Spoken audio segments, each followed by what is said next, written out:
Welcome in. It's the Second Cut Podcast. I'm Rick Gehman. This is your mega preview pod for this week's United States Open. We've got storylines. We've got best bets. We've got press conference quotes. We've got course previews. We've got exciting announcements. We've got scheduling updates. We've got it all and then some. Joining me to break it all down, Mark Immelman is here. Hello, Mark.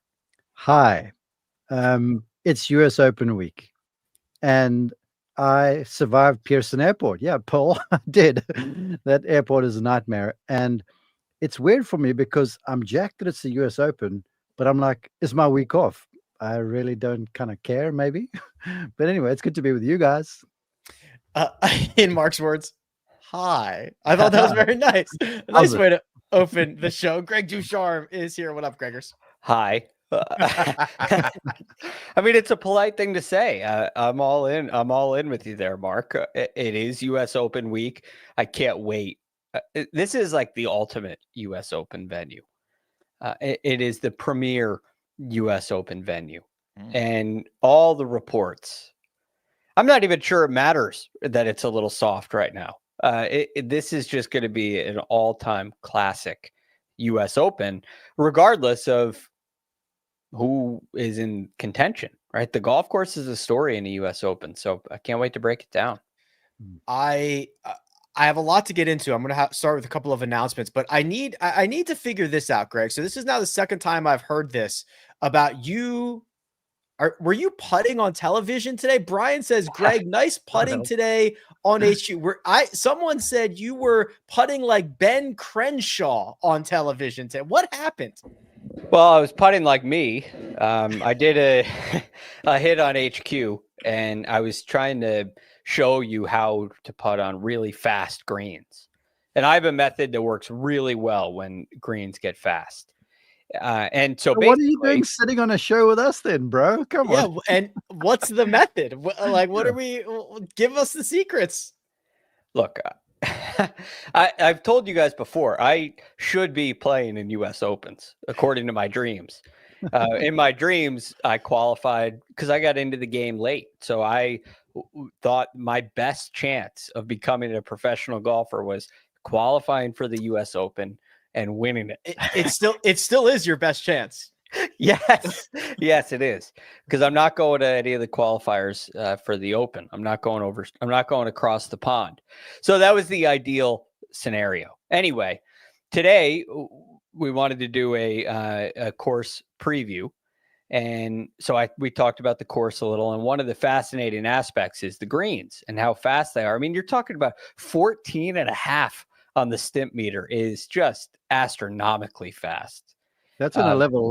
That's on a level piece of ground, which there isn't much of, though. Right. Yeah.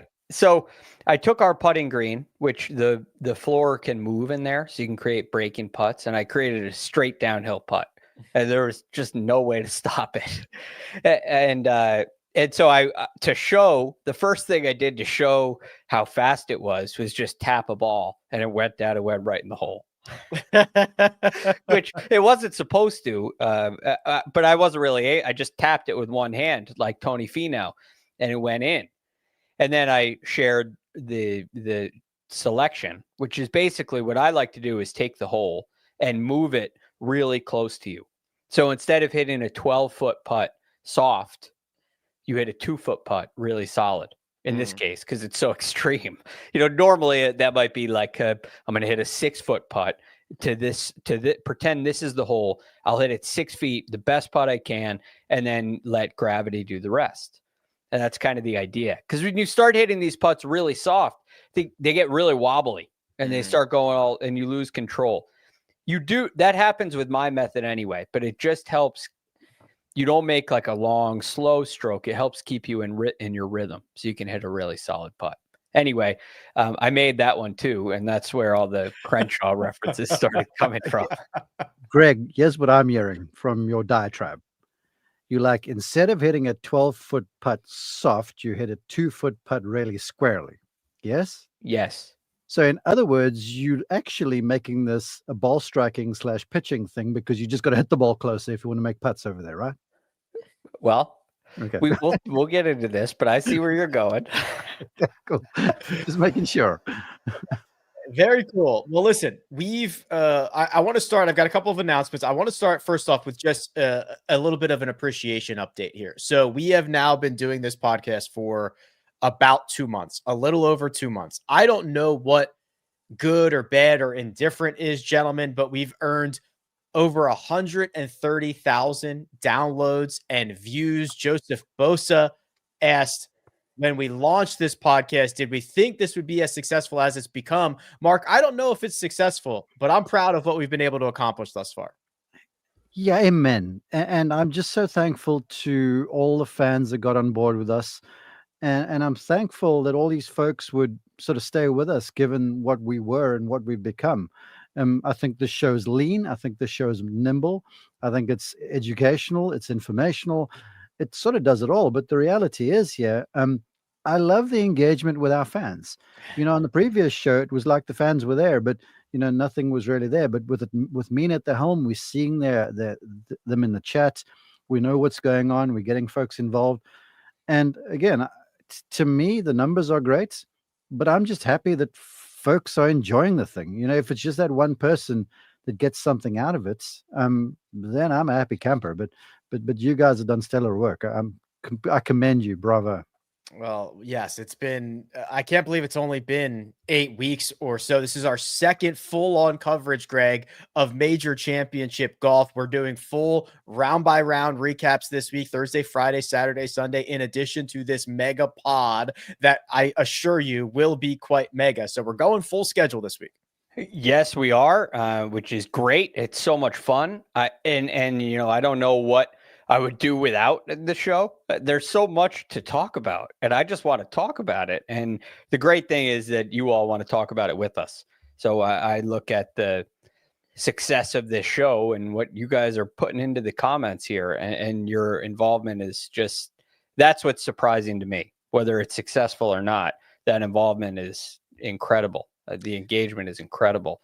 And that's why we're going to do all 4 days this week. And I want to say this too, Rick. Talk about fan engagement and fans being informed and appreciating what's good. I have had a number of folks at the recent events say, "Hey, man, Mark, second cut. I've been tweeted, I've been DM'd and stuff." And it's cool to see this. I think of Kieran Portley, who sort of started CBS Sports HQ. He always used to call it the little train that could. And eventually I was like, this song and dance, Kieran, is now boring because it's bigger than a little train. And this thing it's not could. And it's the same story with this show. Because the fans are supporting us so much, everyone's talking. And the more they talk, the more people listen. And the more people listen, the more we have to respond with good stuff. So they're keeping us accountable, which is cool too. Choo-choo. We're chugging right along this little engine that could. And I'm looking at the comments and I see one here from Rue Bright that says, I'm joining a little late. Is today still merch day? Well, guess what, Rue Bright? It absolutely is, because now for the first time ever, you can go over to secondcutmerch.com and you can get access to hoodies and hats and t-shirts and polos and quarter zips because Mina did all the hard Greg. work. Because Greg needs a quarter zip. Because Greg needs a quarter zip, and Yes. Mina was able to make the storefront come to fruition. You can click through a variety of different color options and sizes. Some are embroidered, some are not. There are different styles of hats because you might like a dad hat, you might like a snapback. We've gotten samples of the shirts, we've gotten samples of the polos, we've gotten samples of the quarter zips. We sent back the ones that weren't very comfortable, Greg. I put one on and I said, no, Greg could not wear this. He needs something softer. He needs something more luscious on his skin. And that's what we have in the store. Look, it's just what I like, and I won't accept anything less. So that's why that's how we ended up here, and it's a great place to be. The stuff is cool. The logo is so cool. What are we calling it? The Cut Man? The Cut Man. Yeah, the Cut Man is so cool. So you got to support this stuff in the wild, as they say, and now you have a place to do it. Rick, I'm going to ask a question that I know has been asked in the comments. Yes. Are we shipping abroad? Great question. Mina, are we shipping abroad? What is the deal with shipping? I'm hoping she's going to jump in and Tell me. Oh, okay. She says worldwide. Worldwide. There was Mr. All Worldwide. Right. Mr. Worldwide. All right. We are going worldwide with shipping. So there you go. The link is secondcutmerch.com. We will, I'm sure the link is in the description. Also, if you are a patron on Patreon, we have a discount for you. So don't buy anything just yet. We'll get you the discount code so that you can get that if you're on the Patreon side of things as well. All right. It's time to get down to business, gentlemen. It's time to get down to historic Oakmont. Greg, you have already mentioned that this course will steal the show, that this is the most iconic U.S. Open venue. It in terms of number of appearances, it is indeed number 10, dating back to 1927. They've used Oakmont more than any other venue in U.S. Open history. Why? Why is this place so iconic? Well, the identity of the U.S. Open is that it is the toughest test in golf. It tests you in every area of the game. And the U.S. Open does that. And Oakmont especially does that. You know, it is a driver's course. Think of the players who have won here. They are great drivers of the golf ball. They are long and they are accurate. Long and straight is a very challenging thing to do in this game. And in order to play Oakmont well, you need that.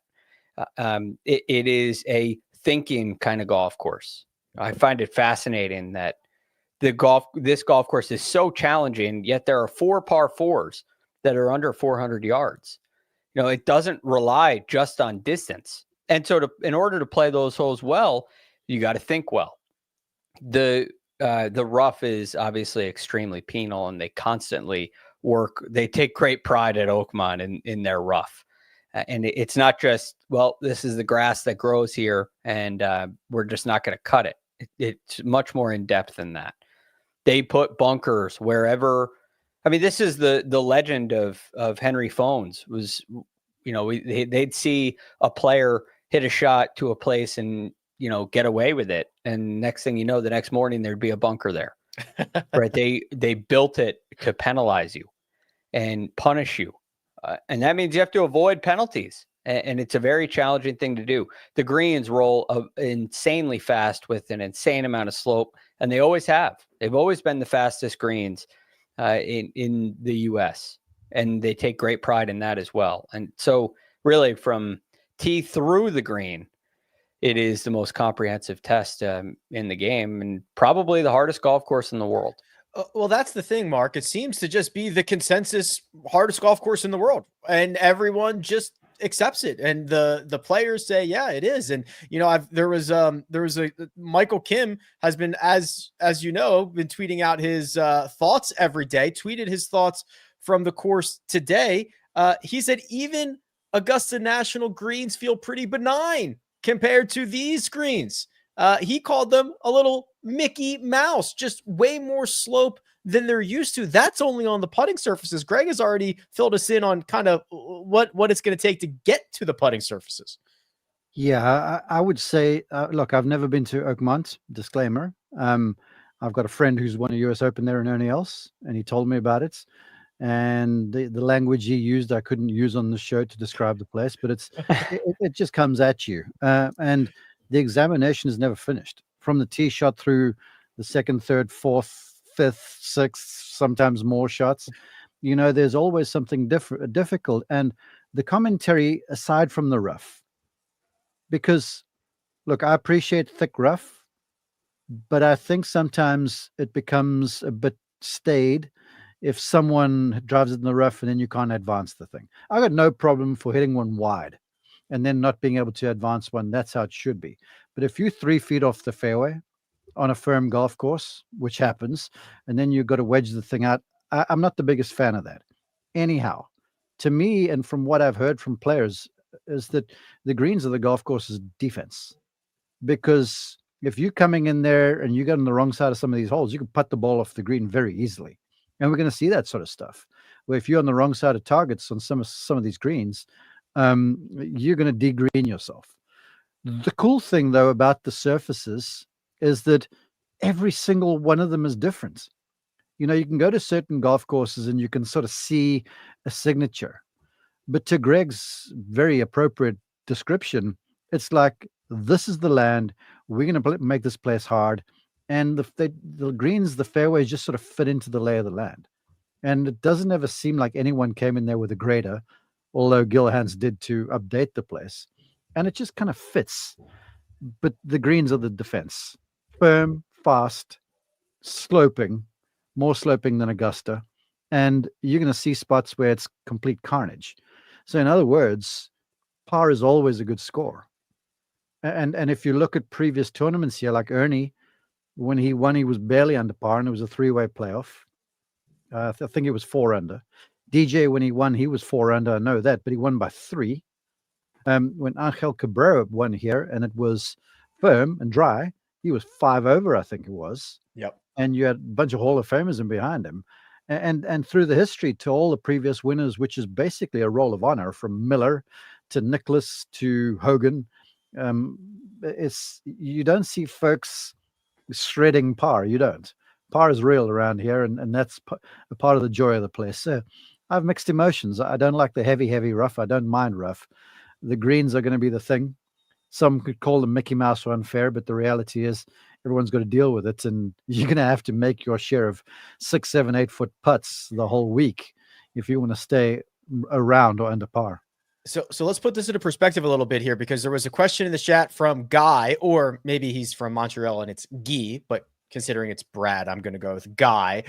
Says, not sure if there's odds on it, but what would you guess the winning score would be in terms of over and under par? That was also a very popular topic of conversation from Brian and the fellows over at Patreon as well, Greg. So I can tell you, as of right now, the line for the winning score is right at 278.5. So that would be like one under. Yeah. So 1 under is that line. The cut score is basically, it's not a coin flip, but odds makers are saying 7 or 8 over. Mark, like 6. I was just kind of guessing. I mean, I've been to many US Opens, and 6 always sort of seems the number. Or let me say this: if you're 6 over at many of these things, you got some weekend golf. So yes, yeah, and that's what our friends in the desert think as well, Greg. So there's going to be a lot of squares on the card. There's going to be a lot of doubles on the card. Not necessarily ending your day by any stretch of the imagination. We had this conversation, Rick, briefly on Sunday. What's the Scottie likelihood? And look, I'm very curious about the conditioning of the golf course as far as how firm it is. And like you can see in the winning scores here, when it gets firm, it can very quickly become unplayable, right? 5 over wins a U.S. Open at Oakmont because it's really firm. But every other year, really, since you got to go back to 1935, from 1953 on, every score has been under par, with the exception of Angel Cabrera. And looking at this weather report, I'm seeing light winds and rain. The winds aren't really going to get to 10 miles an hour. You might see gusts up to 12 on Saturday at some point, but they're going to be pretty light. So I believe that makes it fair. A combination of the moisture, the rain, and the limited wind. I think it makes it fair, and I think that leads to a winning score under par, probably in the neighborhood of 4 under. But I don't think there are many guys that can get around this place under par. I wouldn't be surprised to see somebody win by 5 at 4 under, sort of thing. You preaching, Reverend DuCharme? I want to add to that if there's rain, here's the one thing about severely undulating greens if they get soft. Because the key to approach shots to me is the control of trajectory, spin, and by extension, the first bounce. And let's say some of these, because the USGA don't shy away from tough hole locations, they just don't. So let's say you cut something on a perch, right? And there's a fairly good incline in front of you, and you now are sitting in the fairway going, I've got to bounce something up here to keep it on the top deck, because if I fly it in there, even with the green somewhat softish, it threw the green in the rough. So you land one short, it digs in just enough to get stuck on the hill, then it turns around and rolls off the green, and then you're caught with your knickers in a twist. And so that's where stuff gets really, really hard on undulating greens like this if you have some moisture. If there's no moisture in the stuff, you can land one on an upslope and know it's going forward. So the fact that there's lightish winds means the guys can get creative. If you add a little wind to soft conditions, gosh, you think it becomes target practice, but you can't hit some of these targets for fear of missing. And the professional eye will always gravitate to the safety because they kind of know that par is a good score. So you don't want to blast one at the flag, short side yourself, make a number, and then, ruin your score some. So they'll play a little safe. All of a sudden it lands in a slope, turns around, runs away 50 feet, and then you 3-putts.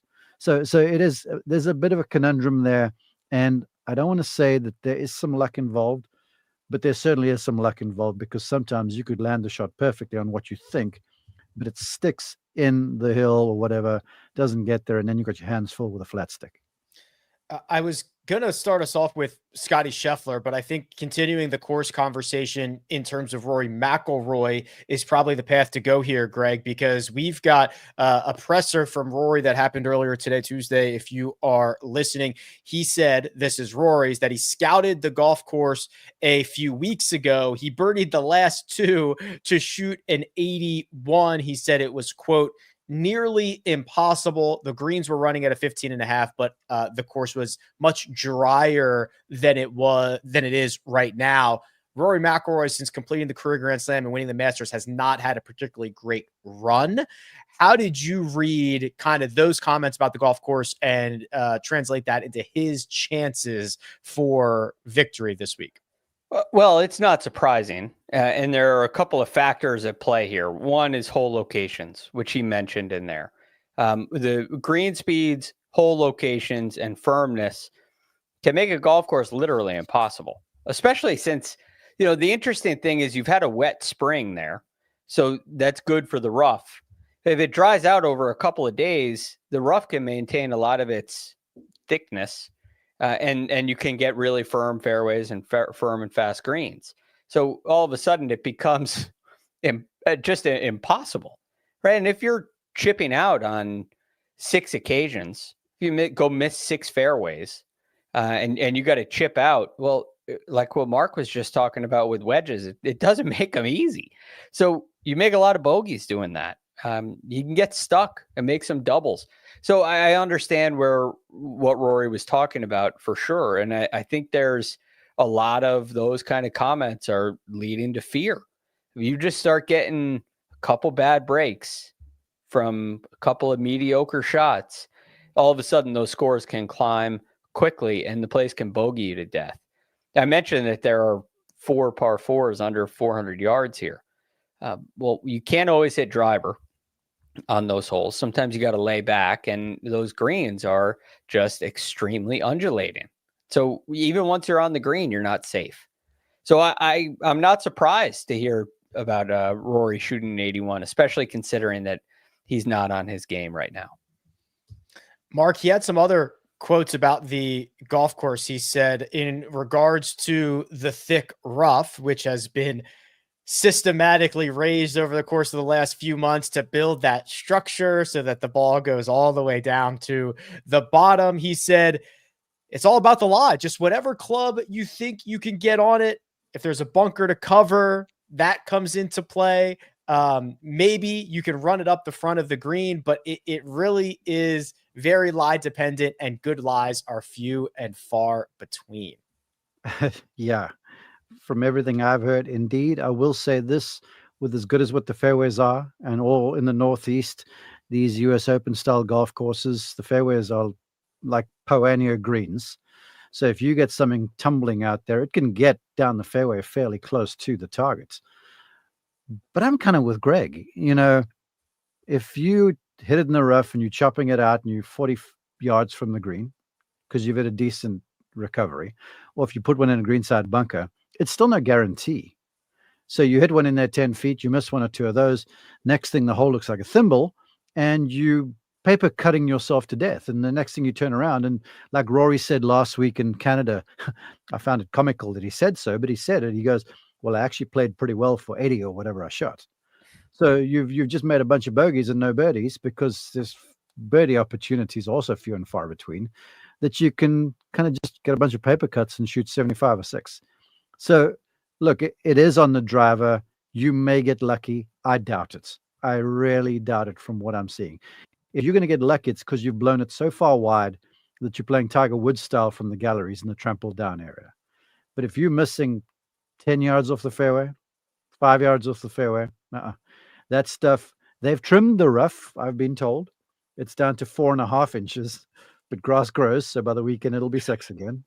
And so if you're just a bit off the fairway, they don't just trim the rough, they then rake the stuff in the direction of the tee. So it's thick. No, you're pitching out most of the time. You got to drive the ball in the fairway. The other thing, Greg. Sorry, go ahead. Well, one more thing on that. I heard from Carl Poulsen on Sirius XM today, who's down there, and he watched Scottie Scheffler in a practice round put a couple of golf balls down in the left rough. I didn't catch what hole he was on, but he's in the left rough, 50 yards away from the green, and he had a lob wedge in his hand, and he was making full swings with the lob wedge, and not one went over the green. One came up short, 2 landed on the green, and 2 bounced up.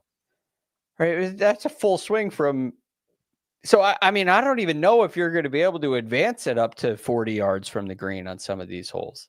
And we've got to say this too about Scheffler, and this is what made Nicklaus a master at US Opens and out of heavy rough. With that upright arm swing, the club's vertical angle of attack is a lot sharper than McIlroy, for argument's sake, with all his strength.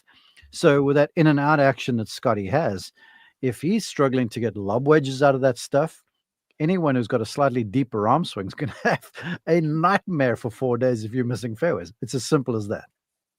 Well, Scottie Scheffler, Greg, you've opened the seal here. The #1 player in the world, the reigning PGA champion, 3 times a major winner, entering with the shortest odds according to our friends in Las Vegas. He has plus 275 to win this golf tournament, and most prognosticators believe that this championship runs through Scottie Scheffler. Yes, and I am one, as Mark knows, as you all know. I am one. Look, there is. It's very difficult to look at numbers, any number you want to look at, and find a reason why it's not Scottie. You know, if you think this is like a total driving test, right? If the absolute bomb and gouge is out because of that rough, that's bad for Bryson, good for Scottie. If the golf course is a little bit softer because of weather, and now you need really precise iron play, that's good for Scottie. If the rough is truly hack out, and you have a lot of guys with third shots into par 4s with wedges, that's Scottie, right? He's the best of the bunch in that category. And because he's so straight, he is the straightest of the longest hitters out there in the game. Straightest of the long hitters. That's a really big advantage. So it's hard for me to find a reason. I mean, he going into the Canadian Open, he led the PGA Tour in 43 statistical categories. He's first in 43 different categories. He is the best driver of the golf ball in the game. He's the best iron player in the game. He's the best wedge player in the game. He's the best strategist in the game. And I think he's far and above everybody else. So the only way that I worry about Scottie is if it becomes unfair and good shots aren't rewarded. I don't think that's going to be the case because of the weather.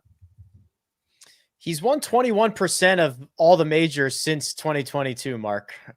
3 out of 14 is what we're currently at right now. That's a pretty good clip in any event, let alone major championships. He is, I think, to Greg's point, he's well-rounded.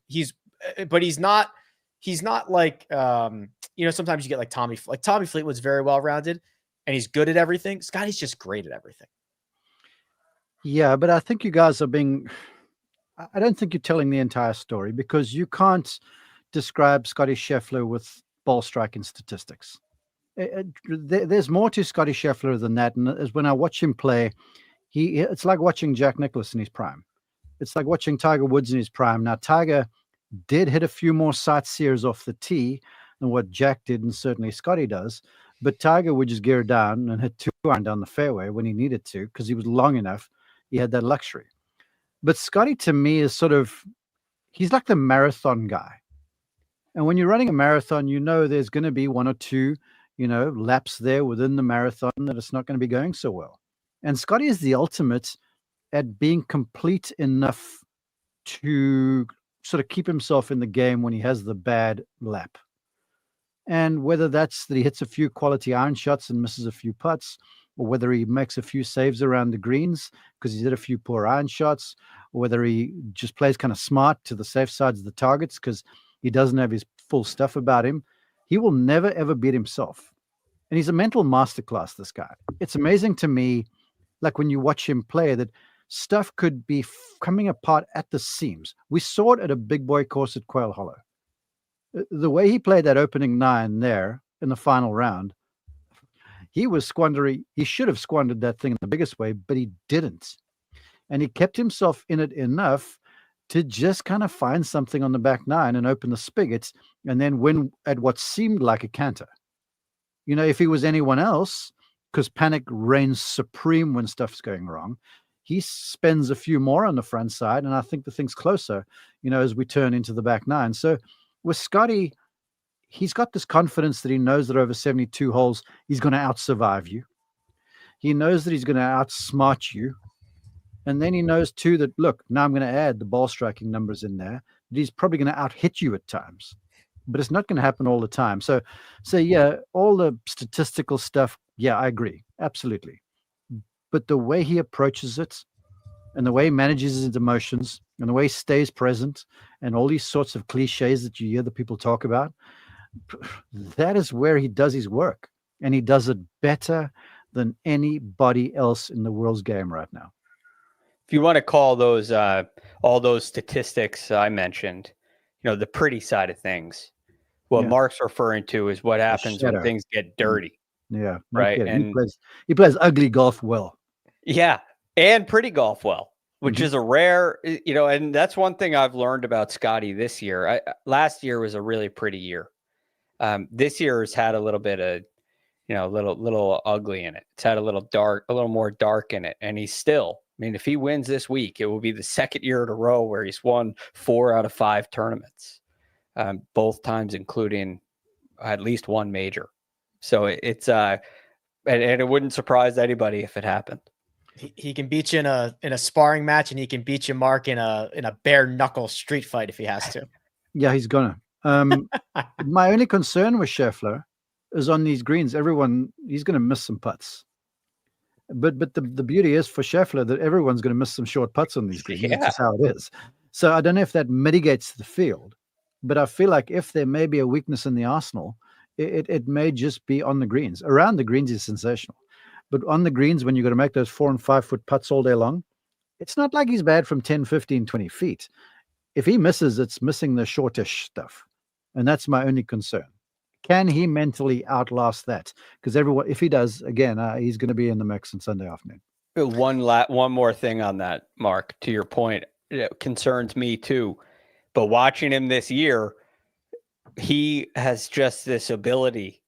And I think we talked about this at the Memorial. Like, he makes them when he has to, right? If they're for the par putt that he has to make, he makes. He might miss a birdie putt from 6 feet 5 times during a round, but all of a sudden he's got a par putt on the 17th hole to keep the round going, put a good score on the card, and he makes it.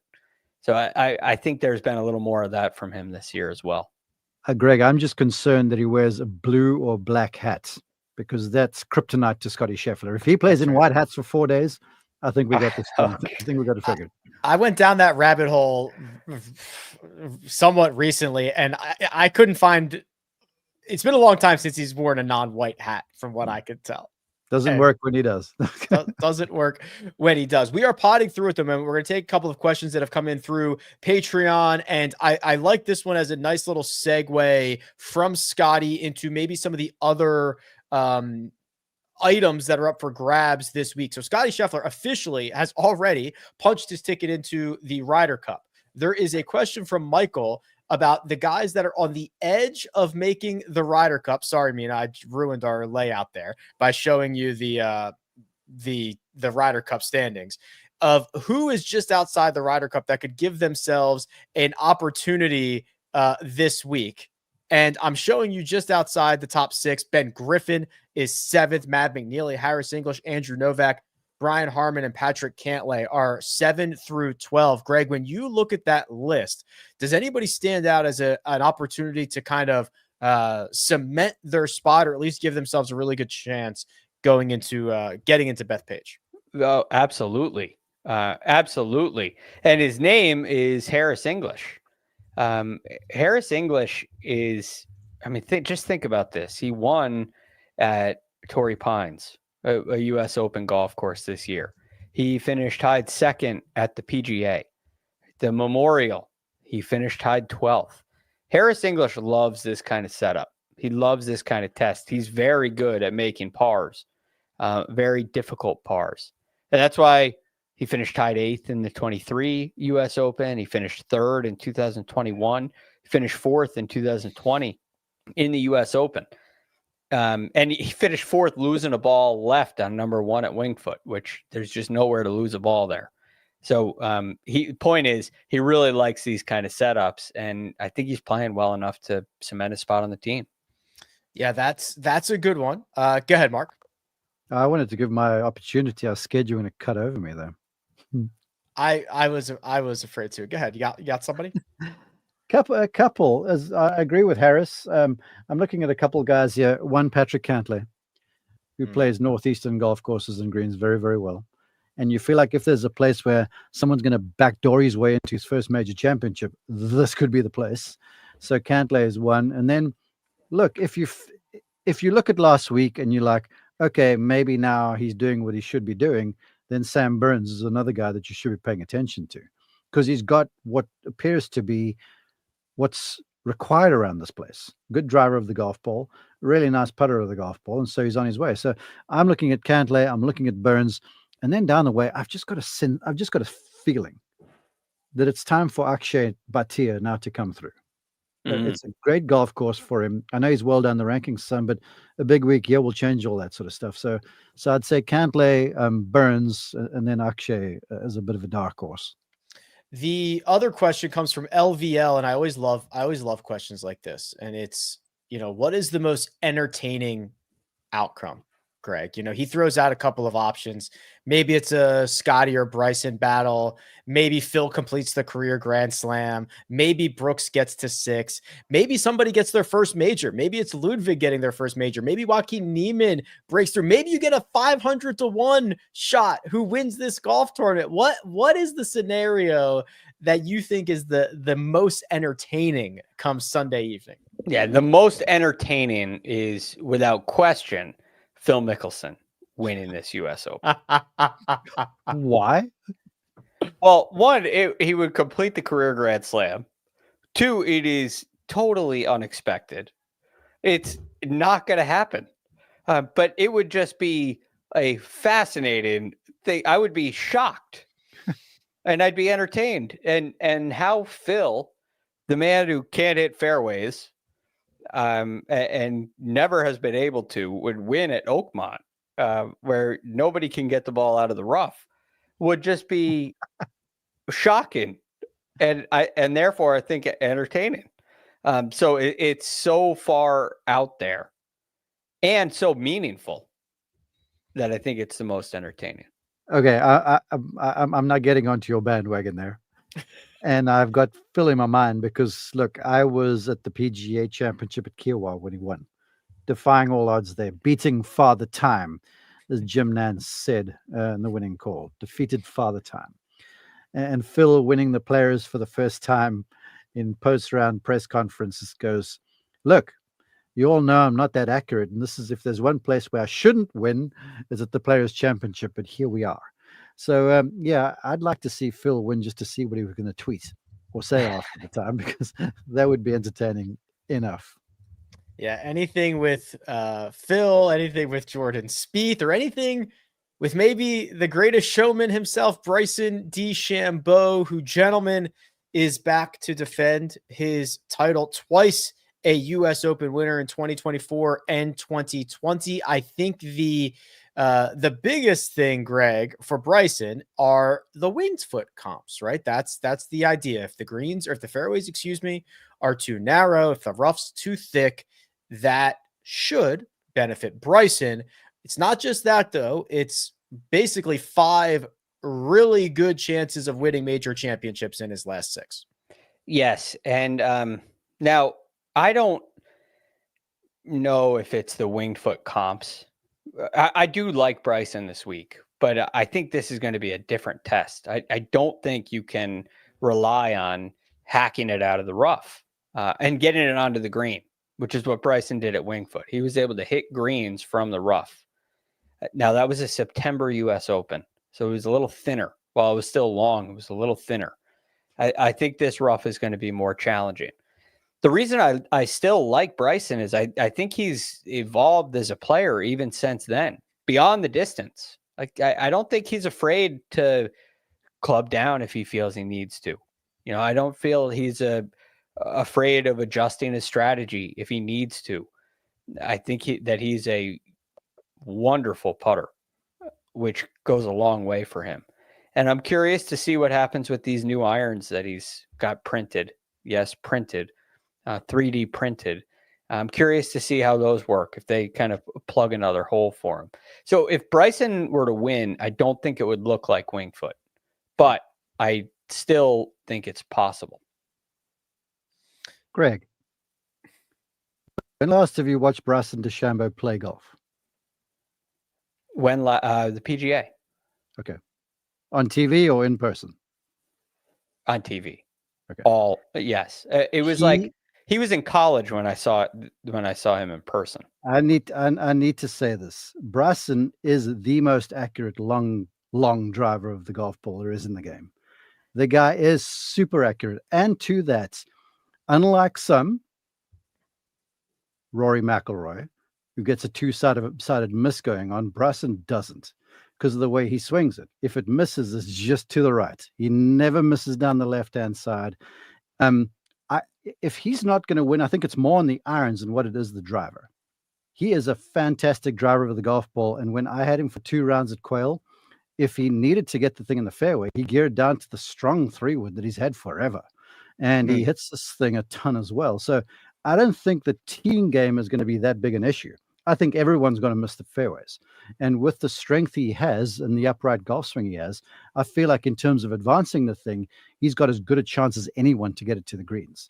Start on and around the greens. I think if there's if there's something he has to circumvent, it's the control with the irons. But as far as stuff off the tee, I have no concern whatsoever with Bryson DeChambeau. There are a variety of historical. Actually, I don't want to get to that yet. I want to go to these irons. Both of you have mentioned it.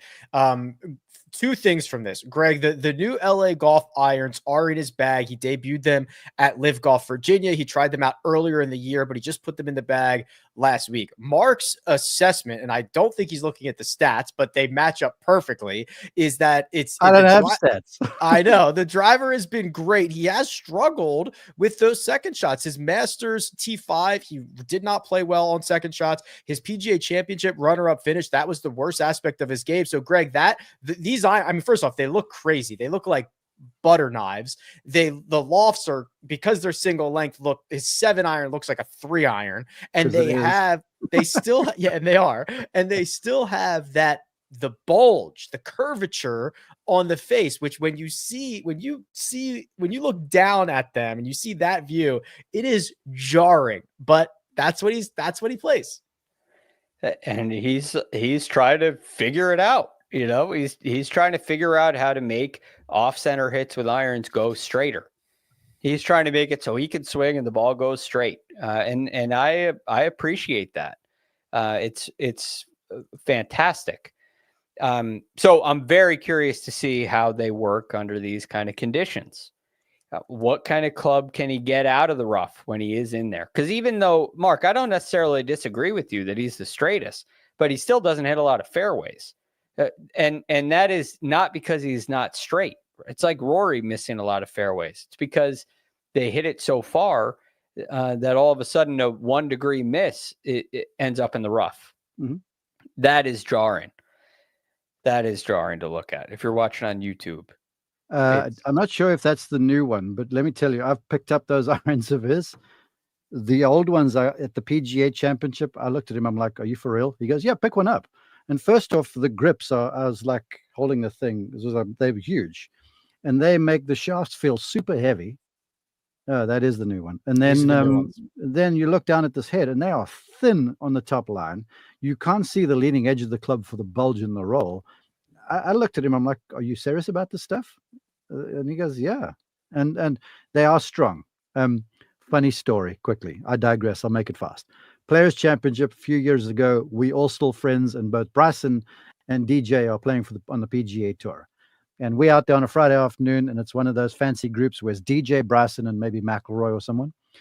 And we get to the 13th hole, that par 3. And DJ sort of tickles an 8-iron in there, and Bryson hits a wedge. Okay. And Bryson goes, "Man, those wedges are just going so far." And we get to 14T, and DJ putts out, and you can see he's a little irate right now because the whole day Bryson's been driving it next to him because DJ's let him do it. And so he walks up to me and he goes, "Hit a wedge next to me." And I laugh. He goes, "It's because he's freaking wedges an 8-iron." And I was like, "I guess you're about right." So every one of those clubs is beefed up a little bit, but it's what he does. And it's why he can stand there.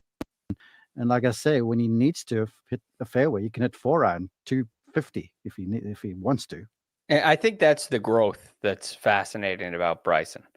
You know, I don't think I think he knows that he can do that, and he will if he has to, which is just fascinating to me. That's why I say if he wins, it's going to look a little different because I do think he will play to a little more of a control game if he gets in there and finds he can't hack it out to the green.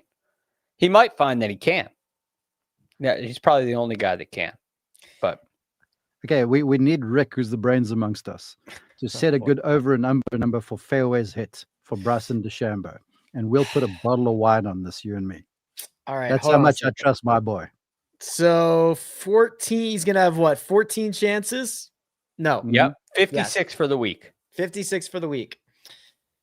So half of that would be 28. I say 32.5 is the number. So what percentage is that? That would be, I think that's in the high 50s. 58. Okay. I will take 60% or above, Greg, for a bottle of wine. I will take below. Yes. All right, cool. Good. Yes. Now, do you know how many do you know how many fairways Angel Cabrera hit when he won in 2007? Different tournament. It was firm. But totally I bet you different. Do.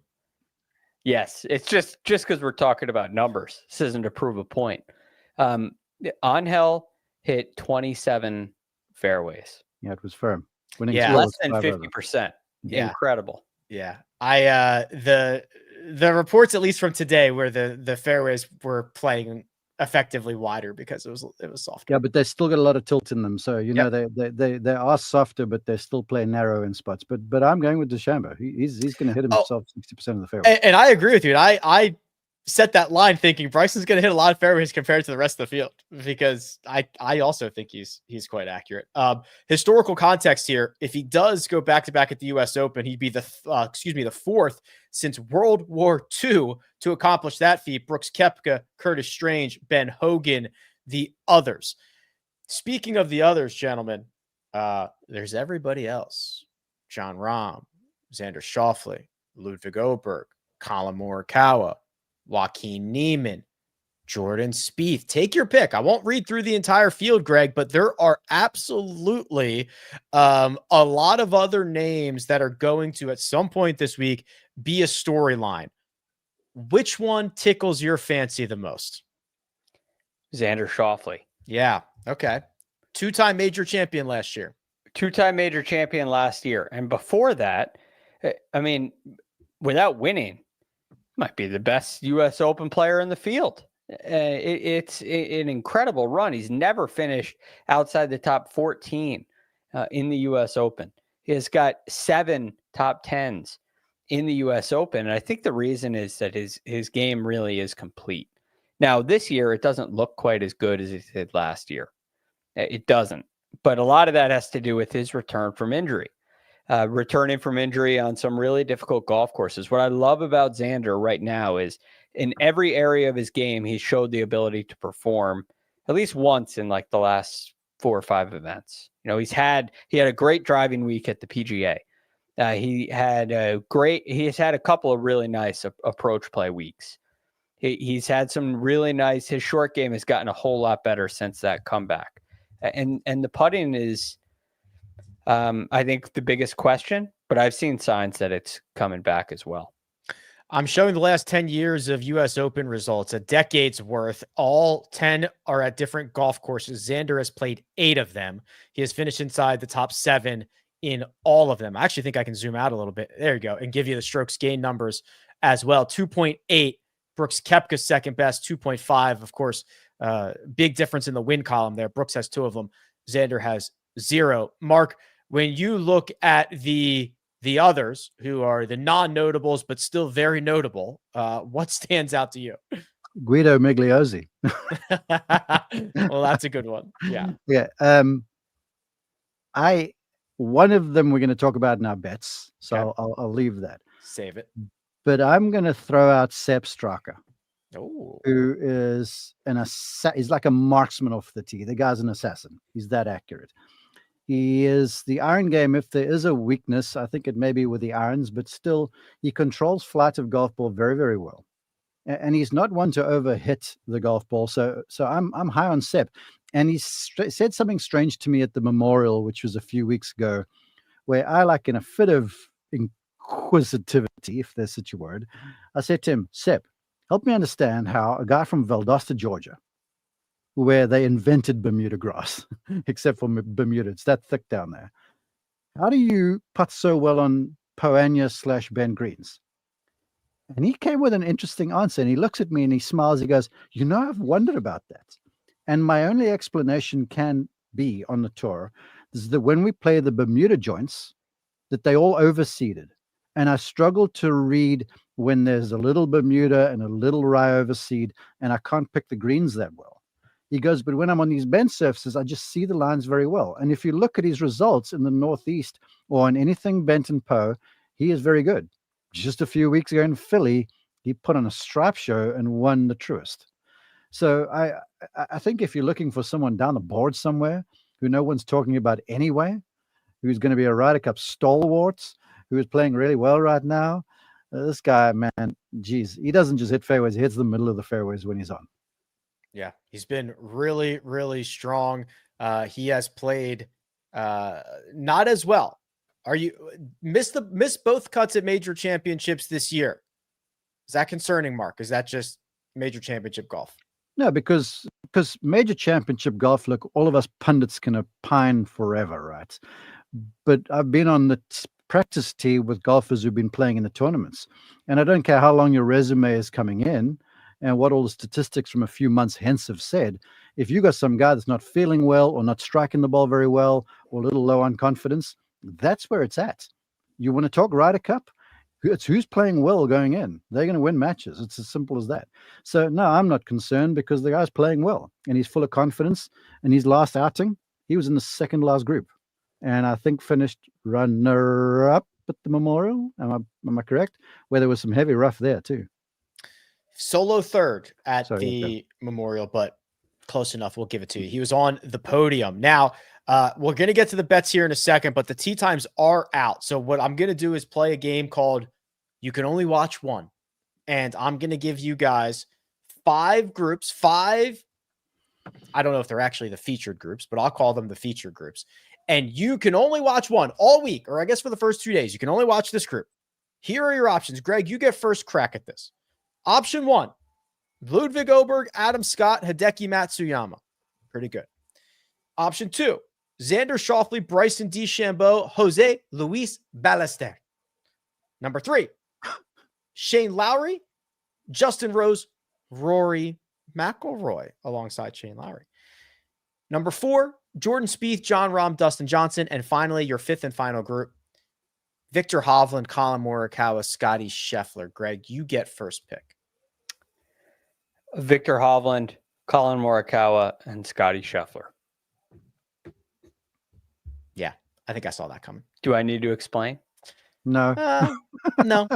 No, you don't. Mark, you're down to 4 options now. Which group are you handling here? I thought my McIlroy boy crush was bad. And then Greg and Scottie came along. Help me understand real fast. Who's Ballester playing with? Bryson and Xander. Okay. Have they told Jose where the Portaloos are? I hope so. And I hope they put a couple more out there for him just in case. I'll probably go with that group. I'm fascinated by Bryson. I love the way he's playing. Xander, Greg has teed us up on why he's a worthwhile watch. So either that one or I also just want to see what DJ is going to do, because the last time I saw him at the PGA, he was like, hey, I'm just chilling, but probably Bryson and Xander and then Jose, and see if he uses the bathroom correctly this time. Yeah. Spieth, Rahm, and Dustin Johnson is pretty, that could go sideways. Oh my gosh. Yeah. That could be great for Thursday for a couple holes, but can you imagine the spotter in that group? Because you got Jordan off the tee and then you got DJ, who could be really good or really not good. Yeah, I like that one a lot. All right, well, let's talk about some more names here. We have our wagers in on the grid. If you've never seen this before, it's a matchup. It's a finishing position. It's 2 separate outrights. We've done a very good job of finding the winner almost every single week since we have restarted this show. Helps that Scottie Scheffler wins a lot. But Mina, fire away. Grid us, please. There it is. Oh, small text on the right because we're trying to go with the perfect grid. Okay. All right. There's a lot to talk about here. Wow. Okay. I actually have to just get out of the way here. So my matchup is Ludwig over Justin Thomas. I'm buying Ludwig. I think JT is going to spray this all over the yard. I don't need to explain that. Mark, I need you to go next here. Your matchup, please. Well, first of all, I like Ludwig this week too, because he looked fantastic last week. Couldn't putt it in the ocean, but he's got his coach in town. So let's go, Hans Larsen. Let's fix up the putting for Oberg. Yeah, I'm going Rahm over Scheffler. Wow. Maybe I want to just wind Greg up a little bit and see his response. But I just have a strange feeling about Rahm. If you look at my board, I'm going to live heavy. And I'm a PGA Tour guy. But I have a sense with Rahm. He's won the US Open before. He's a great driver of the golf ball. He showed some glimpses at Quail. So I think he's coming in here with a little less expectation. He did make a run. Let's remember at the PGA Championship, he was tied for the lead maybe at one stage or one back or whatever, and then had the horrid finish. So I feel like Rahm comes in here better prepared, used to the pressure a bit more. He admitted to the fact that, it just feels different. And when you're playing in these big events for major championships. So I think he's better prepared. I think he's got better expectations. And he's got a bit of a chip on his shoulder. So I'm taking Rahm over Scheffler. Greg, is steam coming out of your ears hearing that? No, I'm not mad. I mean, I'd like as a team for us to all get, these bets right on the board. So no. I like the number 2, by the way, Greg. Plus, I like the number 2, and I really like Rahm. So, in the off chance that the way off chance that Scottie has an off week, I'll put it this way: if I was going to go with anybody over Scheffler, and I had my pick, Rahm would be right up there. Okay. So I like that fit. I will say that. That's plus 235 for John Rahm over Scottie Scheffler. Mark's matchup. Greg, your matchup, please. Hey, I got Xander over Colin Morikawa. Again, so I already talked about Xander's success at U.S. Opens. Morikawa has been pretty good at U.S. Opens as well. But I just don't get the sense that he's really clicking on all cylinders right now. And I don't think that's a very good place to be. He has finished top 15 or better in the last 4 U.S. Opens. He's been a very good U.S. Open player. But you're looking at a T20 at the Memorial, a T50 at the PGA, a T17 at the Truist, miscut at the Zurich, tied 54th at the Masters. I just don't think that this guy's clicking on all cylinders right now. I found it so interesting.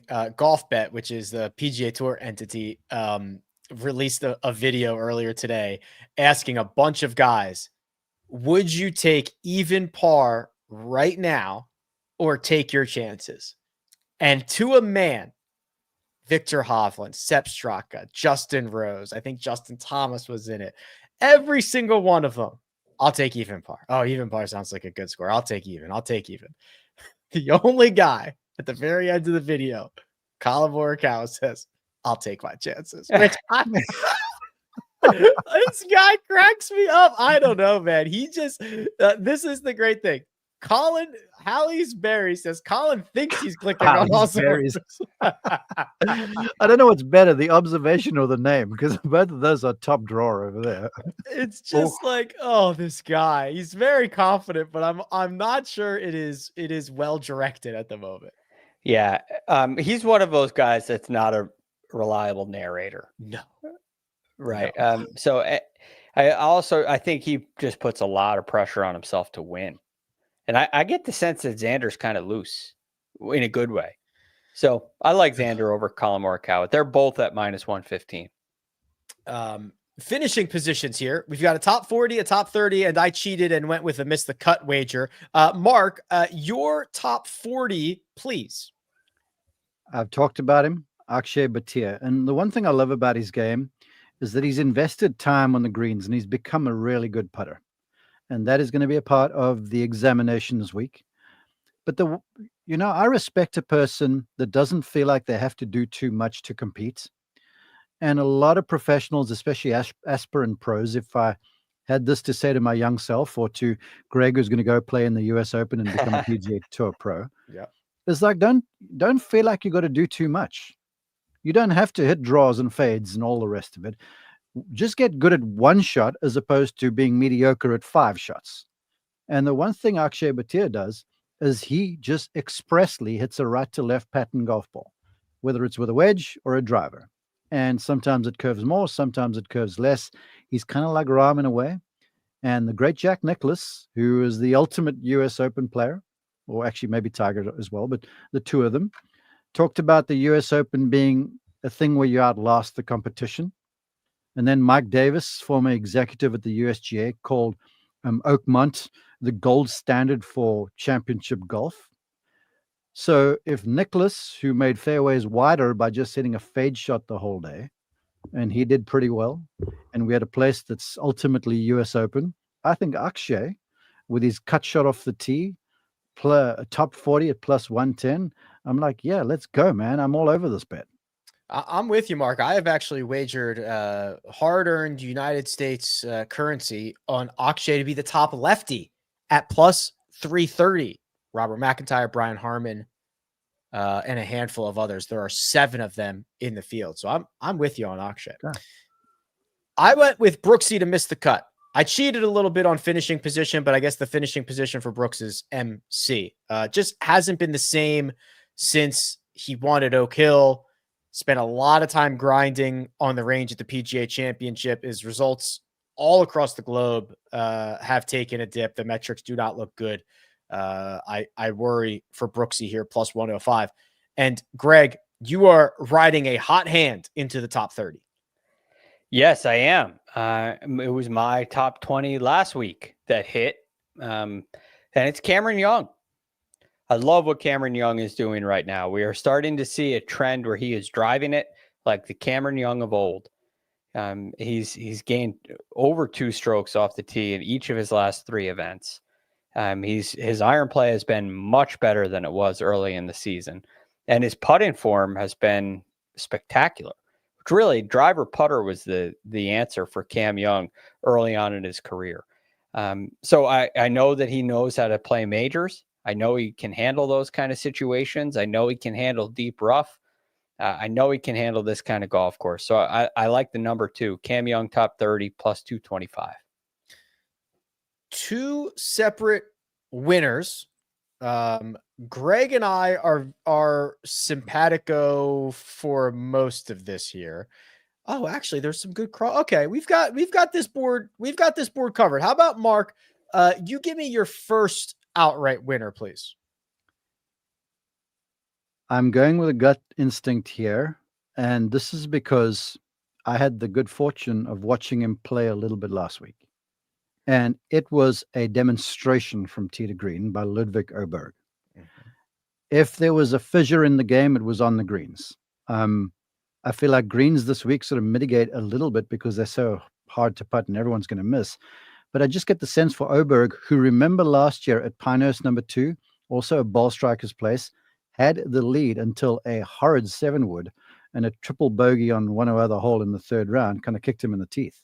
So Åberg is, to me, the quintessential US Open player, and I feel like it's the perfect venue where you're going to see a number of blue chip casualties because of the way the golf course plays, that Åberg's going to sneak through there, rely on the ball striking, just keep himself in the game, and then late Sunday, someone's going to fall over and Ludwig is going to find himself with the with a trophy in his hand. Yes, this to me, yes, it's been kind of a weird year for him, but the last 4, even 5, going back one more start rounds for Ludwig have been splendid. I found him as well, but I took him in the without market at 16-1. So that this week is without Scottie, without Rory, without Bryson, and without Rahm. So it does take away the 4 shortest guys at the top of the board, which, Greg, you also have a wager. I'm sorry. Go ahead, Mark. No, dang, I wish I had seen that because that's a really cool bet. Well, we're avoiding some of the buzzsaws at the top. Yeah. Greg, you also have one in the same market. So without Scottie, without Rory, without Bryson, without Rahm. I almost did this for both of my outrights, just the without, because I think it's a little more fun. If you got a little Scottie fatigue or Bryson fatigue, you feel like this is the same. You said it Sunday, Rick. It's going to be Scottie Bryson. It might be Scottie Rahm. It's looking very much to me, much more today than it did Sunday, like a heavy hitters contest. So it's great to go to the without market. So I'm going to go with another heavy hitter in the without market, and it's Xander Schauffele. I could see Xander coming in 3rd place in this event behind Scottie and Bryson, Scottie and Rahm and Bryson. Although I'm just saying that, I could see the first 2 very easily, and then it's a winner. Rick, let me respond to this question from JD Fufu. I've not been drinking anything, but I'm looking forward to drinking some very nice red wine from Greg DuCharme in a few days' time here after my bet cashes. There was a question earlier if you're still undefeated in wine wagers, and I could not. I've definitely never beaten you. So have you ever lost a wine wager? Nope. I don't think so. Yeah, I didn't think so either. Do you drink all the wine you win? Yep. Mark, we got Ludwig on your card. Your other golfer is who, please? Well, he's going to hit more than 60% of the fairways, and I'm going to get a nice bottle of red wine. And I just feel like Bryson DeChambeau is going to do the trick. It's amazing to me how he walks this very fine line between being focused and then being a crowd pleaser, signing autographs in the middle of a major championship on the golf course, and just got the fans adoring him. And I said this after the PGA Championship. I was shocked. It was like the Beatles showed up in Charlotte every time he showed up on the tee. Fans were shouting, screaming, running around the place after him. And when he gets going, he carries the fandom with him. And let's say you talk about a fun watch. I think Bryson, Rory take 3, and Rory not talking to Bryson and Bryson saying something would be hilarious. But if Bryson goes up against Scottie, even though Scottie's beloved, I feel like the lion's share of the fans will be behind DuChambe. And so, with all of this being said, and I did have a little conversation with his coach, Dana Dahlquist, last night. DuChambe plus 750. It's short, but I love where the game is. Yeah, I think there's this story goes through some form of Scottie or Bryson in some form or fashion. Speaking of which, Greg, you and I round out this grid with the same golfer to win. And if anyone for any period of time has been watching the Second Cup podcast, they should not be surprised with this name. No, it's Scottie Scheffler. If I was putting together a real betting card, and I was doing math on this whole thing, right? I'm sitting here trying to win money. Scheffler would be my only outright selection. And then, you could have some fun in the winner without market. But it would just be Scheffler. Everywhere I turn, everywhere I look, it points to this guy. I know it's plus 275, but he still wins a lot at marks like this. Outrights. Scottie, Ludwig straight up, also Ludwig without, Xander without, and Bryson DeChambeau. One of those guys. One of those, if not two of those, are going to win on Sunday night. We'll be and we're going to turn around and Keith Fergus is going to come through and win. Yeah, it's going to be like who would be the most like random, like Emiliano Grillo? Yeah. Well, while you think of another name like that, I'm going to tell you what went down in the production trailer at the PGA Championship at Quail after Thursday and then Friday when it was a leaderboard of quote unquote no names. And I'll never forget a colleague of mine saying, this place will firm up and we will have a big tournament where the show ponies will show up. And they did. And I get the sense for the first couple of rounds here that you're going to have Scheffler and company kind of lurking, just out of the radar a little bit. And as the resolve of the golf course stiffens, you're going to see folks just kind of start dropping away, and the war of attrition is going to take its toll. And in the end, I feel like we'll have a pretty solid winner on what's a great golf course. It's going to be awesome. And I agree with you. This is going to be star-studded at the top. Mark, it has been an absolute pleasure, my friend. We're going to say goodbye to you here, but we are going to see plenty of you this week. Thank you very much. It's good to see you. Happy US Open week. You too, guys. Take care. See you soon. All right. Bye-bye. Mark Immelman, everybody hopping in. Greg and I are going to continue. We've got some more work to do. I've got some more questions, Greg. I have our fantasy selections. We're going to continue, but I must admit, I have to find Race Creek here. Are you okay if we take like a 90-second? Yes. Mina will just mute the mics. She will put on some background music. I will move my chair and everybody can play I Spy with the stuff that's on my shelf, and I can come back in 90 seconds. Yes. All right, Mina, are you ready to do that? The show is not over. We are just taking a quick break. A quick commercial break, and we're coming back for more. All right, give me 90 seconds. There's all.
And we're back.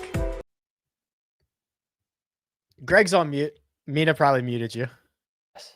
Okay. Okay. Whew. Great. Nice music choice, Mina. Oh, sorry. I didn't want to like try to rush through the rest of the show. I just, Take a break. Do what you can. nature calls. Nature calls. Yeah. Okay. Now, we've got a lot to get to here. We have our graphics. We have our golfer of the week. We've got our tier action, Greg. But there was a comment that I thought would be an interesting jumping off point.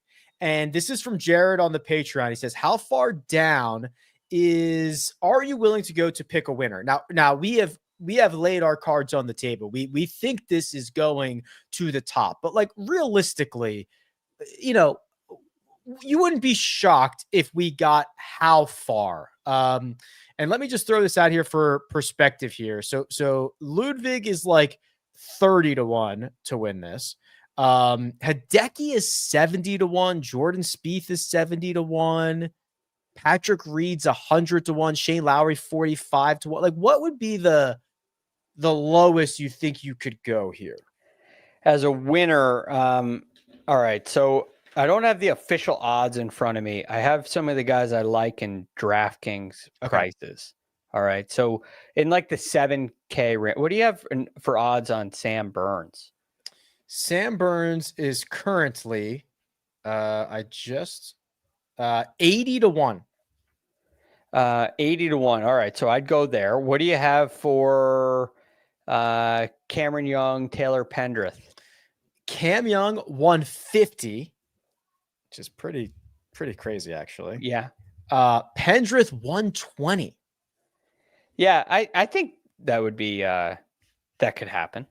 I think somebody like that could win. I mean, this has never backfired in the history of the world, but like Cam Young at 150, that's played well last week. Great skill set, way too long. Definitely can't win this golf tournament, but it's very appealing. I like him in that without market. I think I saw him at 70 in the without market, which, that eases a lot of stuff for Cam Young. A lot. Because it takes away the whole, well, he can't win kind of thing. Correct. He doesn't have to win. Just has to beat everybody except 4 guys. Right. And I think his game's in a place to do that. So, yeah, I mean, it could go.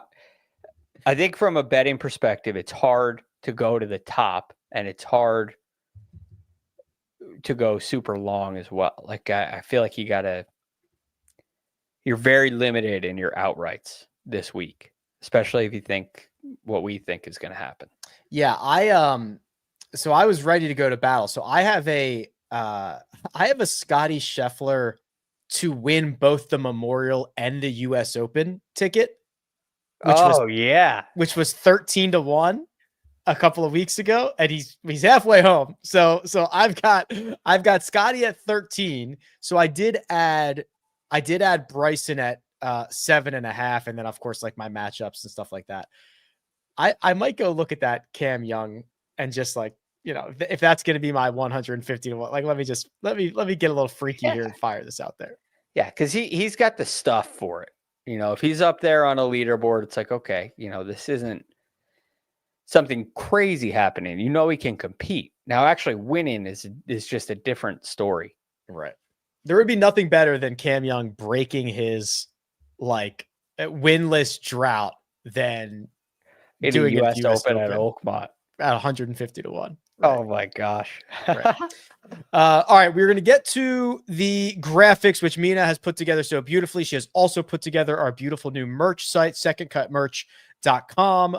Links are in the description. It's hats, it's polos, it's sweatshirts, it's quarter zips, everything you can imagine. We got samples. So I can assure you it is good stuff. Now, Gregors, your golfer of the week, to the surprise of literally no one, is Scottie Scheffler. Now, I want to take this from a different angle here. From a fantasy angle, he is basically the most expensive golfer that we have ever seen at $14,400, or at least that I have on record, which is probably safe to say that he's the most expensive golfer we've ever seen. That doesn't even frighten you a bit. No, I think there's a ton of, there's a ton of guys in these lower ranges that are phenomenal. I don't know. Like you either go with him or you fit or you don't. You're not going to get all these guys up top that you want, and you're not going to get 3 of them. You might be able to get Scottie and Xander and a couple of 5. You got a 5K range this week. I think that really helps. And so you're not going to not play Scottie Scheffler this week, in my opinion. I just don't see if you're on, what are you on, Team Bryson? If you're on Team Bryson, if you think Bryson's going to win, that's one thing. What I find fascinating is Bryson has won 2 U.S. Opens, but has no other top 10s in U.S. Opens. Like, I see it going very well for Bryson, or I could see a struggle at some point too. I don't know if I see that out of Scottie. I think Scottie's your safest play with also the highest chance of winning.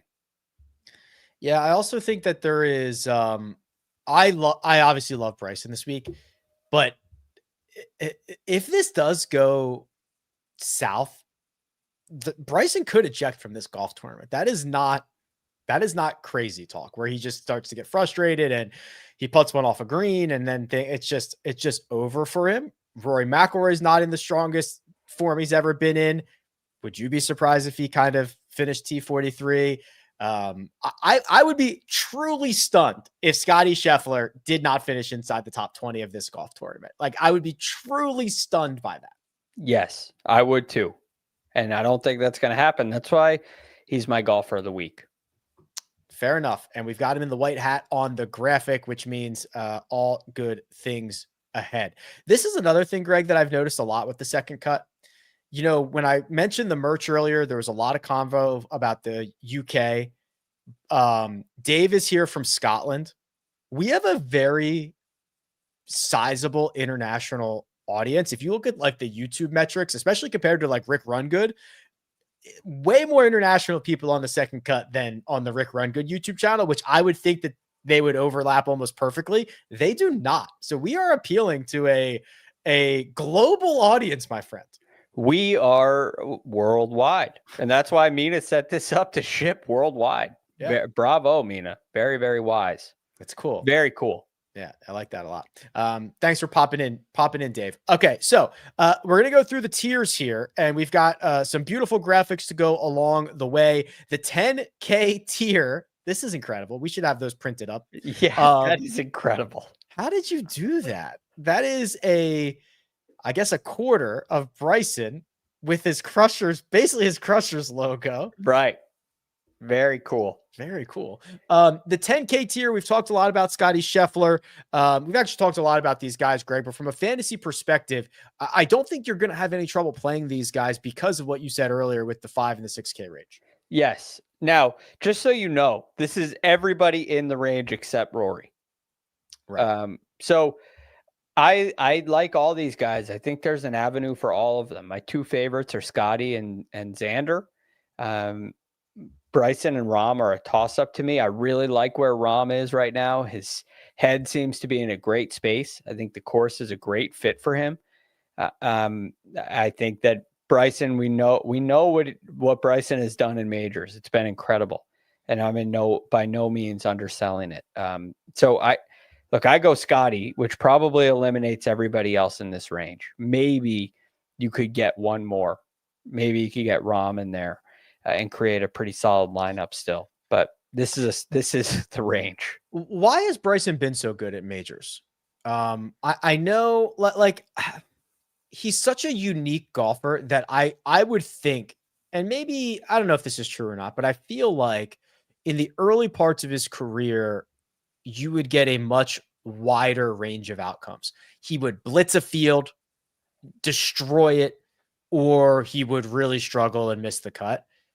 He has legitimately contended in 5 of the last 6 major championships at a variety of different venues. He's played better now at Augusta National, which is a place that caused him a ton of trouble in the first handful of trips there. Has he just become more consistent and hasn't lost his floor? Because that's a pretty remarkable thing to do.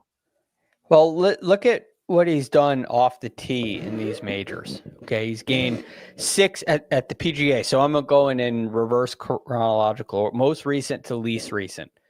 6.665, 4.832, 2.199, 4.343, 5.294, 7.95, 4.87. I mean, it's every single one. And this keeps on going. That is why that's like a floor number, which is crazy. Right. And it's always a floor number. So this is the thing that I think, we talk about this a lot, but the tee shot is the only shot that everybody plays from the exact same spot. It is the only shot in which you always have a perfect lie. So you don't have any of those additional variables, right? Of what lie you're going to get and anything else like that. Everyone is playing the same exact shot. If you can separate there, it is a floor. It is a built-in floor for you to separate on every single tee shot. And Bryson destroys guys here. You are not going to show up one day, and Bryson's not going to show up and start swinging at 115. Club head speed. It's not just going to I was a lot slower today. Right. The ball might not go as far, but if that's the case, that's for everybody. It's because of the conditions. So it's not like putting where you can putt great and miss. That speed isn't going anywhere. And that's why I think it's been so consistent. He's also, I don't want to sell the rest of his game short, right? He is a very good chipper. He has become very good out of the bunkers, and he's a phenomenal putter. One of the most consistent putters in the game. So you're talking about a nearly complete golfer with a built-in floor in the place you want it. That is in rock. He's not built. This house isn't built on sand. It's not going anywhere. So yeah, that's why, in my opinion. Hat tip to Bryson, who in our coin is wearing the old hat. I like the old hat, but he's got a big neck still. Big neck. The 9K range, in which you have settled on just one golfer, a guy who has played for Team USA and will likely continue to play for Team USA. I have a feeling these are all going to be USA themed graphics. Is my hunch here. Well, I like that very much. Now he is on that Ryder Cup bubble. The question was asked earlier. Patrick Cantlay has had his struggles in majors, but not in the U.S. Open. Right? He had 3 straight top 15s at the U.S. Open before coming in 3rd last year. He's a very well-rounded player, and he has been absolutely striping it this year. And I think he'll hang in there on the greens. I don't think he's going to win this tournament. I think that's going to be in the range above it. But he's my favorite play in the 9K range. I was heavily invested in Patrick Cantlay at the PGA Championship. He made a bogey or 2 early and never sniffed being in that event. I am ready to get hurt again. Greg. Yes. Yes. I was all over that too at the PGA, right? And it just isn't quite there yet, but I still think that it's getting there as well as he's hitting it. The scribe on the Statue of Liberty on his book there, that says July 4th, 1776. Ever heard of it? Yeah. We the people. We the people. We the Cantlay.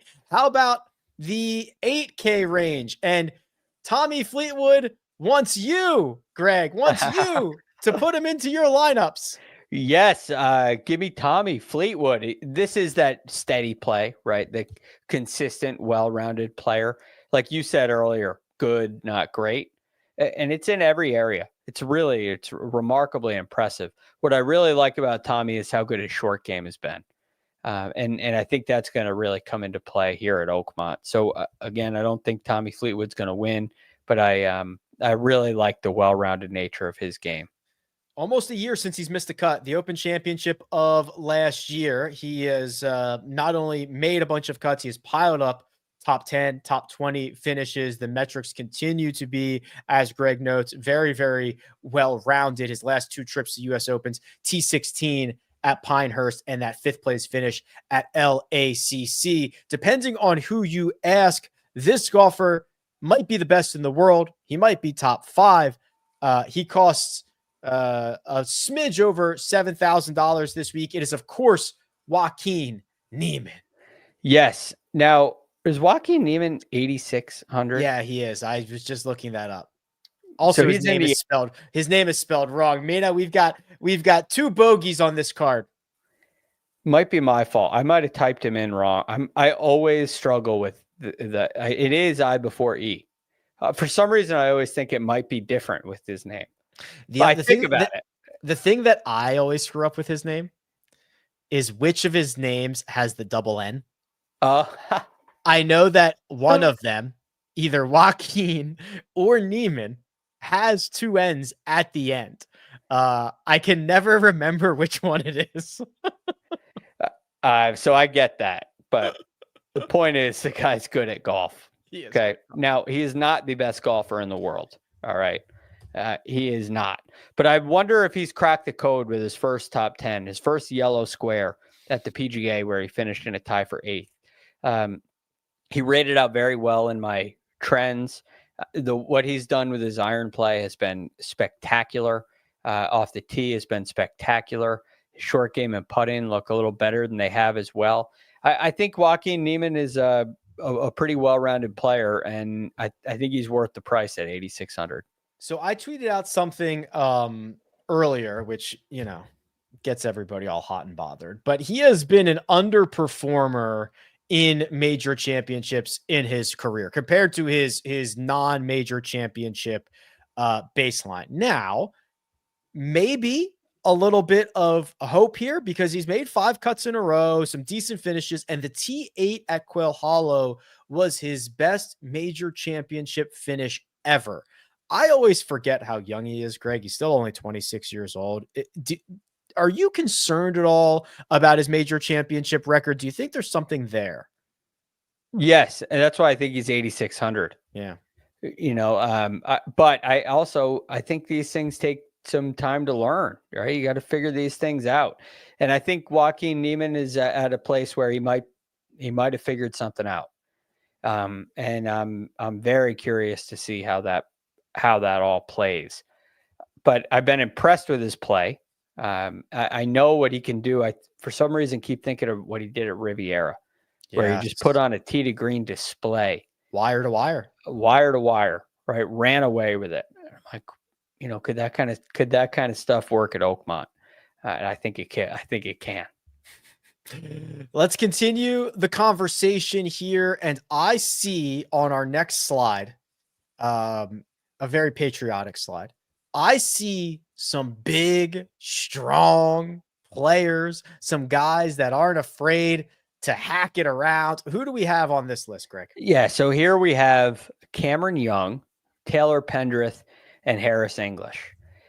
So Cameron Young, we talked about already in my betting card, and we talked about him again. So I love his chances this week, and he makes a ton of sense from a DFS perspective. Taylor Pendrith has just been real steady with his tee to green stuff. His iron play has gotten a lot better. He's got a lot of length to offer. I'm impressed with Taylor Pendrith's game. I love what I saw from him at both the PGA and the Memorial. And that kind of, he's built for these kind of tests. So I like that. And I'm thinking that for both Cam Young and Taylor Pendrith, a little rain in the forecast is a good thing. Ooh, I think that's going to be very helpful. Makes the fairways more receptive. Yeah, makes the fairways more receptive. Makes the rough a little thicker, which is fine for them. Yeah. Yep. And on the greens, I think it just makes them a little more playable, if you will. Right. Sorry. I agree with your sentiment. Your last guy here is Harris English, who I want to point out. I got very excited about this because I wanted to point out, I'm just going to grab you some of his results for this year, and I'm going to try to find the most difficult courses. So he wins at Torrey Pines, and then finishes 24th at Torrey Pines in a signature event. 18th at Houston, Memorial Park skews difficult. 12th at the Masters. 11th at Philly Cricket, runner-up at the PGA Championship, 12th at the Memorial. I'm starting to think this guy can play well on difficult golf courses. Yeah, he's got a number of top 10s in U.S. Opens as well. He loves the hard test. By the way, the Farmers was, even though he finished better at the Farmers than the Genesis, Rory played tougher during the Farmers. Yes. Than it did during the Genesis. It's been the hardest golf course on tour. Maybe Muirfield Village passed it, but I think that was the hardest golf course on tour, Torrey Pines South for the Farmers, where he won. So I just love his game. He's very good at making pars when pars are good. It goes a long way for him. And he likes, if you talk to him, he likes that style. He thinks it's really good for him. And it clearly is. So I love Harris English this week. If you need value, we've got value, because this goes all the way down to the $5,000 range. Oh, Abe Lincoln, he would have been good at golf. All that torque that he could have deployed on the golf ball with that frame. The 5K tier, Greg, talk to me, brother. Well, you mentioned him already. That's why he's here, because he'd be a random winner. That'd be Emiliano Grillo. He's at 5,700. And Emiliano Grillo is starting to put together, a profile that looks like it used to for him, which is really good tee to green.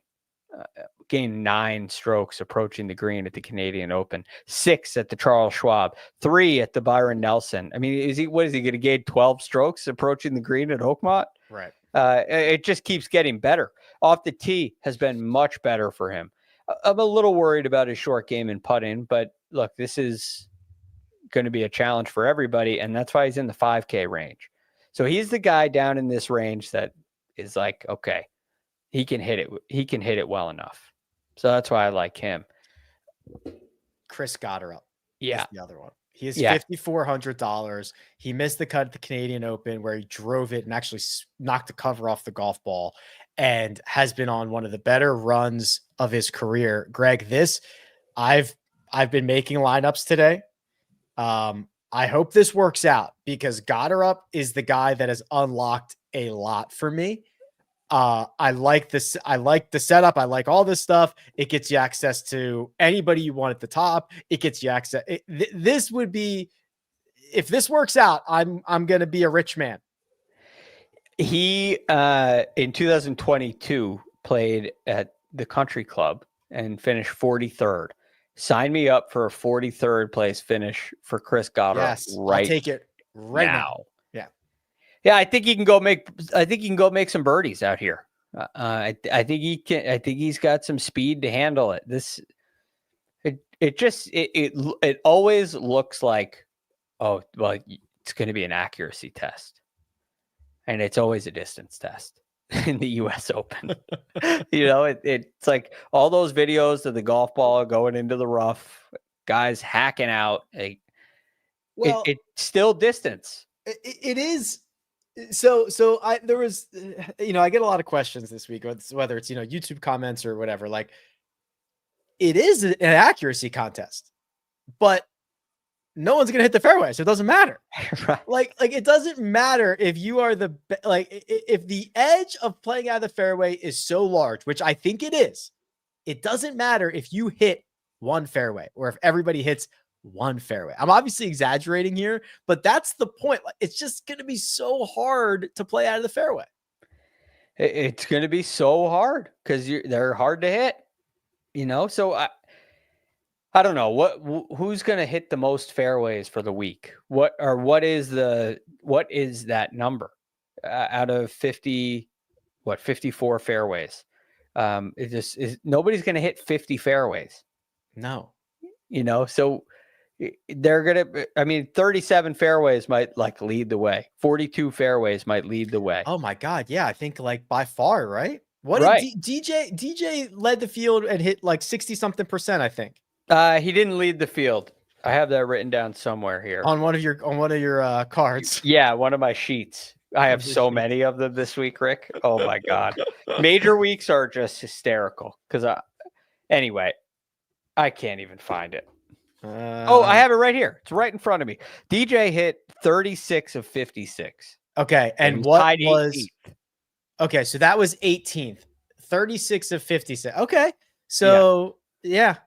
I mean, no one's sniffing 50. No one's sniffing 45, probably. No one, it's Right. yeah. But tied 18th, you could have had that could be like 3 fairways away from first. Right. I was gonna say like two more fairways would have been. Yeah. Yeah. He did lead the field in greens. He hit 55 greens. That's a ton. Yeah, but that happens. Like Angel Cabrera. Oh, well, Angel hit 47 and he was third in greens of regulation. He hit 27 fairways. Sounds like my game. Oh, jeepers. Except and shoot 5 over. I mean, it could happen. Just crazy. So again, you're going to have to play out of the rough. And I think someone like Chris Gotterup can handle it. We've gone 100 minutes of U.S. Open storylines, best bets, fantasy options. We've answered questions. We've talked about individual players. We've announced the merch store. I've told everybody we're doing round by round recaps again this week. We plugged the Patreon, which gets a discount for the merch, and they get their own exclusive merch. Have we missed anything, Greg? Must we continue this show? Dare we miss something? Oh, I've loved the show so far. Absolutely loved it. I don't know what we possibly could have missed. I'm just ready. I mean, I was wishing that tomorrow morning was Thursday. I know. We got to wait a day. We got to wait a day. In the meantime of waiting a day, why don't you hop onto Apple Podcasts or Spotify, leave us a 5-star rating and review. It costs you nothing, takes 5 seconds, and goes a very long way for us. It'll be much appreciated. We will continue this every round this week. Thursday, we're there. Friday, we're there. Saturday, guess what? There. And Sunday, when we have a new U.S. Open champion, we will be there. Big thanks to producer Mina, who does all the hard work behind the scenes. Mark Immelman, thank you very much. Greg DuCharme, thank you very much. I'm Rick Gehman. This has been The Second Cut. We'll catch you next time.